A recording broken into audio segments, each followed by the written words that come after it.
Class 8, good morning.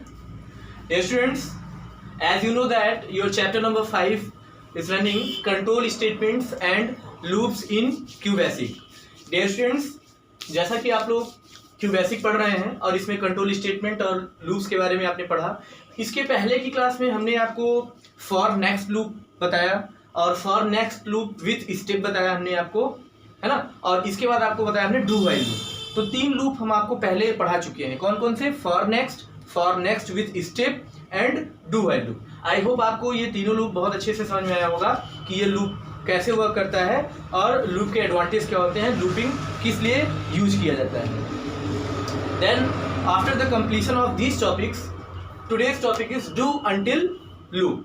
तो do until loop क्या होता है, यानी डू अंटिल लूप कैसे यूज करते हैं। जैसा कि इसके पहले हम लोगों ने जो लूप्स पढ़ा, सेम यूज इसका सेम होता है, यानी डू अंटिल लूप का भी हम लोग प्रोग्राम में यूज वैसे ही करेंगे, लेकिन इसकी वर्किंग थोड़ा सा उन लूप्स की कंपैरिजन में डिफरेंट होता है। क्या होता है ये, इसका वर्क क्या होता है? This loop is executed till the condition specified is false. If it is true, control comes out of the loop. यानी ये अपोजिट वर्क करता है। यानी अभी तक आपने जो पढ़ा लूप्स, वो कब काम करते हैं? जब आपका कंडीशन ट्रू होता है। लेकिन डू अंटिल लूप कब काम करता है? जब आपका कंडीशन क्या होता है? फॉल्स होता है, यानी अपोजिट होता है। तो ये लूप तभी एग्जीक्यूट होगा जब आपका गिवन जो कंडीशन होगा वो क्या होगा? फॉल्स होगा। और अगर आपका कंडीशन ट्रू होता है, यानी आपके प्रोग्रामिंग कॉन्सेप्ट में जैसे ही कंडीशन ट्रू होता है तो ये क्या होगा? ये आपका प्रोग्राम जो है वो क्या हो जाएगा? यानी वहीं से स्टॉप हो जाएगा, एंड हो जाएगा। ठीक है, तो अब इसका आप सिंटैक्स देख सकते हैं। यानी सबसे पहले क्या होगा? डू अंटिल, यानी इसका ये कीवर्ड है। डू अंटिल में फिर हम लोग क्या देंगे? कंडीशन, यानी जो भी स्पेसिफाइड। मान लीजिए कि आप इवन और ऑड का प्रोग्राम बना रहे हैं या आप 1 to 5 नंबर्स का दे रहे हैं। तो मान लीजिए कि कोई नंबर आपने दिया, जैसे अगर इवन और ऑड का प्रोग्राम बना रहे हैं तो कोई नंबर है a divided by 2 and remainder में इसके 0। ठीक है, अब आपने मान लीजिए ये कंडीशन आपने दे दिया, आपने ये कंडीशन दिया और ये वर्क तब करेगा जब ये कंडीशन फॉल्स होगा। यानी जब कोई नंबर आपने दिया हुआ है वो 2 से डिवाइड हो और उसके रिमाइंडर में 0 ना आए, तब ये काम करेगा। अगर 0 आ जाता है तो ये कंडीशन ट्रू हो जाती है, तो प्रोग्राम आपका वहीं से क्या हो जाएगा? एग्जीक्यूट, यानी स्टॉप हो जाएगा, एंड हो जाएगा। और अगर ये कंडीशन फॉल्स होता है, यानी आप 2 से डिवाइड करने के बाद अगर रिमाइंडर 0 आ जाता है या 0 नहीं आता है, 1 आ जाता है, तब ये प्रोग्राम आपका रन करेगा। तो इस तरह से ये डू अंटिल लूप की वर्किंग होती है। और अब हम लोग एक एग्जांपल इसका लेते हैं डू अंटिल लूप का, उसके बाद समझते हैं कि डू अंटिल लूप को हम लोग कैसे वर्क करता है। और एक छोटा सा एग्जांपल आपको हम इसमें बताते हैं। स्टूडेंट्स, देन एग्जांपल आपका डू अंटिल लूप के लिए, तो आपको 1 to 6 नंबर प्रिंट करने हैं।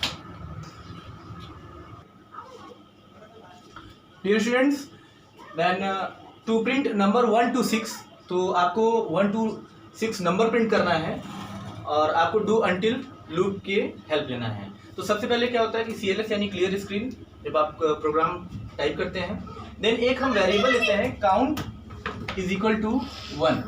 Count is equal to 1, okay. तो ये एक हमने वेरिएबल लिया जिसमें हमने वैल्यू फिक्स कर दी 1 का। आफ्टर देन डू अंटिल का यूज किया हमने, do until count is greater than 6, यानी जब तक, यानी ये लूप अब काम करेगा यहाँ पे जब तक ये वेरिएबल 6 से क्या हो? ग्रेटर देन हो, देन प्रिंट काउंट। तो after then count is equal to count plus 1, तो ये 1 का इंक्रीमेंट करता जाएगा। तो इस तरह से हम 1 to 6 नंबर को प्रिंट कर सकते हैं, किसकी हेल्प से?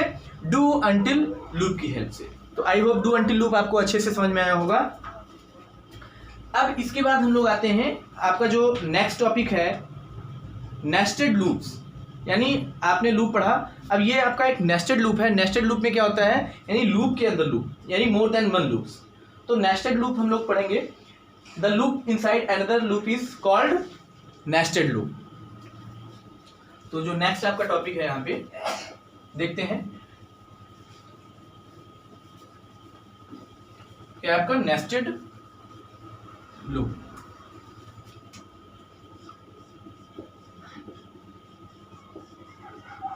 Nested loop. तो नेस्टेड लूप को हम लोग कैसे डिफाइन करेंगे? The loop inside another loop, the loop inside another loop is called what? Nested loop. Okay, तो the loop inside another loop is called nested loop. अब यहाँ पे हम लोग इसको एक एग्जाम्पल को थ्रू देखते हैं कि लूप के अंदर लूप जो है वो कैसे रन करता है और इसको हम लोग कैसे डिफाइन करते हैं। तो यहाँ पे आप देख सकते हो एक नेस्टेड लूप का क्यूबेसिक प्रिंट करने के लिए एक हमने प्रोग्राम बनाया है। तो सबसे पहले CLS, after then for A is equal to 1 to 5 and for B is equal to 1 to 4, यानी दो लूप यहाँ पे, एक आपका इनर लूप होगा, एक आपका आउटर लूप होगा। तो A यानी आपका आउटर लूप, B आपका inner loop, then print QBasic next B next B। तो यहाँ पे लूप इनसाइड द लूप, यानी लूप के अंदर लूप, यानी एक लूप आपने ये चलाया और दूसरा लूप आपने ये चलाया, ये आपका आउटर लूप होगा, बाहर का लूप, ये आपका इनर लूप होगा। तो इस तरह से इसको हम लोग क्या कहते हैं? Nested loop. तो आई होप आपको नेस्टेड लूप का कॉन्सेप्ट अच्छे से समझ में आया होगा। सपोज दैट यहीं पर अगर आप एक दूसरा लेते हैं प्रोग्राम का एग्जाम्पल लेते हैं, आपको क्यूबेसिक की जगह आपको हेलो प्रिंट करना है। क्या प्रिंट करना है? हेलो, ठीक है। और जहां पे हमने लूप को ए भी लिया था, आई से ले लेते हैं। तो एक आपका ये है आई और दूसरा है आपका जे, ठीक है। और यहाँ पे क्या करते हैं? Print hello. तो यहाँ भी वही कंडीशन हुआ आपका, एक आपका आउटर लूप हुआ, एक आपका इनर लूप हुआ। तो इस तरह से आपका जैसे हेलो प्रिंट होगा, तो हेलो आप प्रिंट कर सकते हैं, जैसे 1 to 10 है। अगर आप 10 टाइम्स करना चाहते हैं तो जो हमने आपको यहाँ पे 5 टाइम्स दिया है वो आपका कितनी टाइम्स करेंगे? 10 टाइम्स करेंगे। ओके, तो 10 टाइम्स आपका हेलो प्रिंट होकर के आ जाएगा आपके क्यूबेसिक विंडो पर। तो इस तरह से हम लोगों ने लूप्स पढ़ा। अब यहाँ पे एक इंपॉर्टेंट थिंग है, you can have maximum of 9 loops with in a loop, every loop should be defined completely with in the outer loop. यानी आप लूप के अंदर, यानी नेस्टेड लूप में आप मैक्सिमम कितने लूप चला सकते हैं? 9 लूप्स। और ये इसकी जो लिमिट होती है वो आपका 9 लूप्स की लिमिट होती है। तो इस तरह से डियर स्टूडेंट्स आज हम लोगों ने डू अंटिल लूप पढ़ा और नेस्टेड लूप पढ़ा। आई होप आपको दोनों लूप्स अच्छे से समझ में आए होंगे।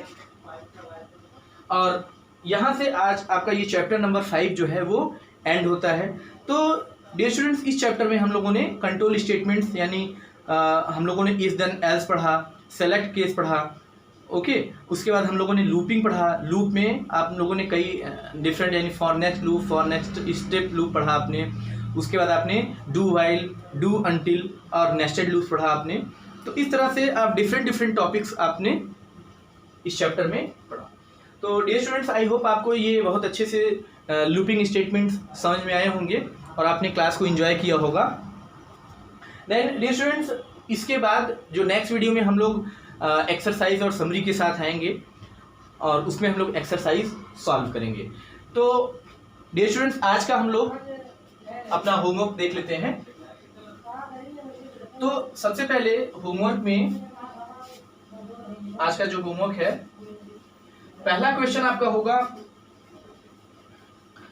Explain the for do until loop with an example. Okay, तो आपको डू अंटिल लूप एक्सप्लेन करना है।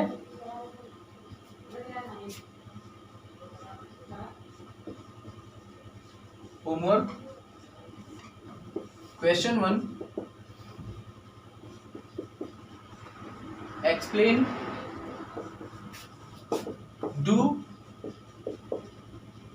Until loop with an example.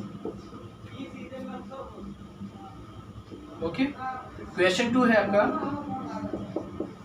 Explain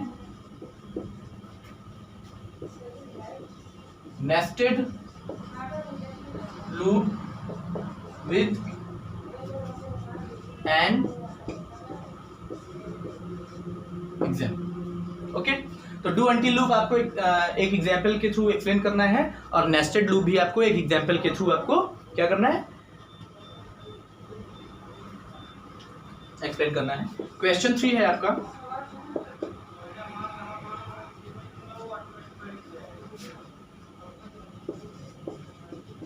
right the basic concept of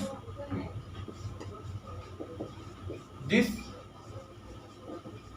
chapter. Okay, तो इस चैप्टर का आपको बेसिक कॉन्सेप्ट लिखना है, यानी चैप्टर 5 का, यानी control statements and loops in Q basic का, इसका आपका बेसिक कॉन्सेप्ट क्या है वो आपको ओन वर्ड्स, अपने वर्ड्स में लिखना है कि आपको क्या लगता है कि इसका बेसिक कॉन्सेप्ट क्या है, क्या क्या हम इसमें लिख सकते हैं।